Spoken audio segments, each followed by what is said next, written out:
નમસ્કાર વાલા પેન્શનર મિત્રો, નિવૃત્ત કર્મચારી મિત્રો, ભાઈઓ તથા બહેનો, સ્વાગત છે આપ સૌનું આપણી આ યુટ્યુબ ચેનલ ભાવેશ મકવાણા ન્યૂઝમાં।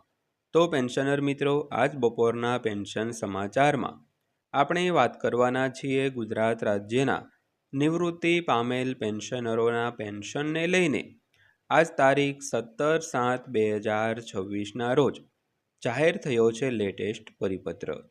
તો પેન્શનર મિત્રો, શા માટેનો લેટેસ્ટ પરિપત્ર જાહેર કરવામાં આવ્યો છે, જેની આજના વિડીયોની અંદર આપણે વિગતવાર સમજૂતી મેળવવાના છીએ। તો આજનો આ વિડીયો તમે ખાસ કરીને અંત સુધી જોઈ લેજો। અને હજી સુધી જો આપણી આ ચેનલ તમે સબસ્ક્રાઈબ ન કરી હોય તો એક દિલથી નમ્ર વિનંતી છે કે તમારા માટે રોજે રોજ અમે આવા જ નવા વિડીયો બનાવીએ છીએ। તો પેન્શનર મિત્રો, આવા વિડીયો જોવા માટે અને આવા સમાચાર અને આવી માહિતીઓ જાણવા માટે અમારી આ ચેનલ સાથે તમે અત્યારે જોડાઈ જજો અને થોડોક સપોર્ટ પણ કરજો, જેથી કરીને અમે પણ રોજે રોજ તમારા માટે આવી નવી માહિતીઓના વિડીયો બનાવી શકીએ। તો ખાસ કરીને વિડીયો અંત સુધી નિહાળી અમારી આ ચેનલને સબસ્ક્રાઈબ કરી વિડીયોને લાઈક કરી દેજો દોસ્તો। તો શરૂ કરીએ આજનો આ વિડીયો। તો સૌથી પહેલાં વાત કરીએ તો કેન્દ્ર સરકારના કર્મચારીઓને સુધારેલા મૂળ પગાર સાથે હાઉસ રેન્ટ એલાઉન્સ એટલે કે HRAમાં નોંધપાત્ર વધારો જોવા મળી શકે છે, પરંતુ અંતિમ વધારો 8મા પગાર પંચ દ્વારા ભલામણ કરાયેલ ફિટમેન્ટ ફેક્ટર પર આધારિત રહેશે। તો વિગતવાર વાત કરીએ તો 8મા પગાર પંચના તાજા સમાચાર। તો પગાર સુધારા અંગે વાટાઘાટો ચાલુ હોવાથી 8મું પગાર પંચ હજુ સુધી કર્મચારીઓ માટે એક મુખ્ય કેન્દ્ર બિંદુ છે। તો કર્મચારીઓ મૂળભૂત પગારમાં વધારા અંગે સ્પષ્ટ ચિત્ર મેળવવા માટે ઉત્સુક છે, પરંતુ નિષ્ણાંતોનો અભિપ્રાય એ છે કે ફિટમેન્ટ ફેક્ટરને અંતિમ સ્વરૂપ આપ્યા પછી HRA પણ નોંધપાત્ર અસર પડશે। તો 8મા પગાર પંચ દ્વારા પરામર્શ કરવામાં આવી રહ્યો છે અને પગાર માળખું, ભથ્થા અને કર્મચારીઓની માંગણીઓ અંગે વાટાઘાટો ચાલી રહી છે। જોકે ફિટમેન્ટ ફેક્ટર અંગે હજુ સુધી કોઈ પણ ભલામણ કરવામાં આવી નથી।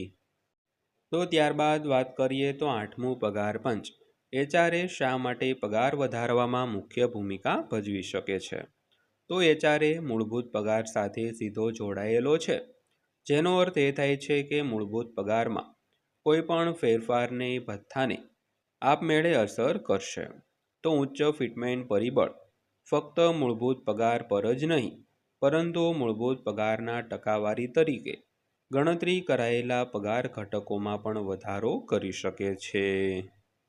તો ત્યારબાદ વાત કરીએ તો 8મા પગાર પંચની HRA ગણતરી। વિવિધ ફિટમેન્ટ પરિબળો પગારને કેવી રીતે અસર કરી શકે છે। તો સુધારેલા પગાર માળખાને નક્કી કરવામાં ફિટમેન્ટ ફેક્ટર સૌથી મહત્વપૂર્ણ સંખ્યા હશે। તો તે નવા પગારની ગણતરી કરવા માટે હાલના મૂળભૂત પગાર પર ગુણક તરીકે કાર્ય કરે છે। તો અંદાજ હેતુ માટે 2.28 અને 2.57 સહિત અનેક સંભવિત ફિટમેન્ટ ફેક્ટર દ્રશ્યોની ચર્ચા કરવામાં આવી રહી છે। જોકે હજુ સુધી કોઈ અંતિમ ફિટમેન્ટ ફેક્ટરને મંજૂરી આપવામાં આવી નથી દોસ્તો। તો સૌથી પહેલાં લેવલ 1ના કર્મચારીઓના પગારની ગણતરીની વાત કરીએ તો 2 ફિટમેન્ટ ફેક્ટર સાથે સુધારેલ બેઝિક પગાર લગભગ 36,000 રૂપિયા થઈ શકે છે। તો એ મુજબ HRAમાં પણ વધારો થશે। તો 2.28 ફિટમેન્ટ ફેક્ટર પર મૂળ પગાર લગભગ 41,040 રૂપિયા સુધી વધી શકે છે। તો 2.57 ફિટમેન્ટ ફેક્ટરની સ્થિતિમાં સુધારેલ બેઝિક પગાર આશરે ₹46,260 સુધી પહોંચી શકે છે, જેના પરિણામે HRA ચૂકવણીમાં વધારો થશે મિત્રો। તો ત્યારબાદ સ્તર 10 એટલે કે લેવલ 10 કર્મચારીનું ઉદાહરણ લઈએ તો લેવલ 10ના કર્મચારીઓ માટે જેનો વર્તમાન મૂળભૂત પગાર ₹56,100 છે, તો 2 ફિટમેન્ટ ફેક્ટર બેઝિક પગાર લગભગ 1.12 લાખ રૂપિયા સુધી વધારી શકે છે। તો 2ના ફિટમેન્ટ ફેક્ટર સાથે 2.28 ફિટમેન્ટ ફેક્ટર સુધારેલા પગારમાં વધુ વધારો કરી શકે છે। તો 2.57 ફિટમેન્ટ ફેક્ટરની સ્થિતિ મૂળ પગાર પર ₹1,44,000ની આસપાસ ધકેલી શકે છે, જેનાથી એચઆરએમાં નોંધપાત્ર વધારો થઈ શકે છે. તો ત્યારબાદ વાત કરીએ તો 8મા પગાર પંચ ફિટમેન્ટ ફેક્ટર. કર્મચારીઓ તેના પર કેમ નજર રાખી રહ્યા છે?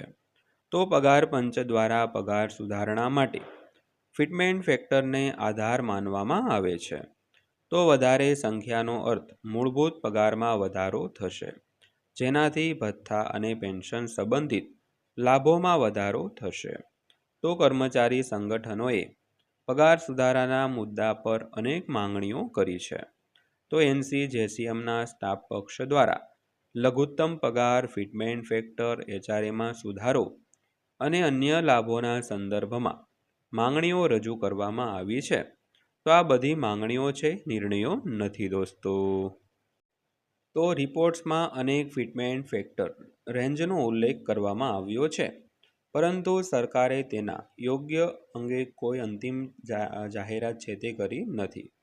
તો કર્મચારીઓએ 8મા પગાર પંચની ભલામણો પ્રકાશમાં આવે ત્યાં સુધી રાહ જોવી પડશે.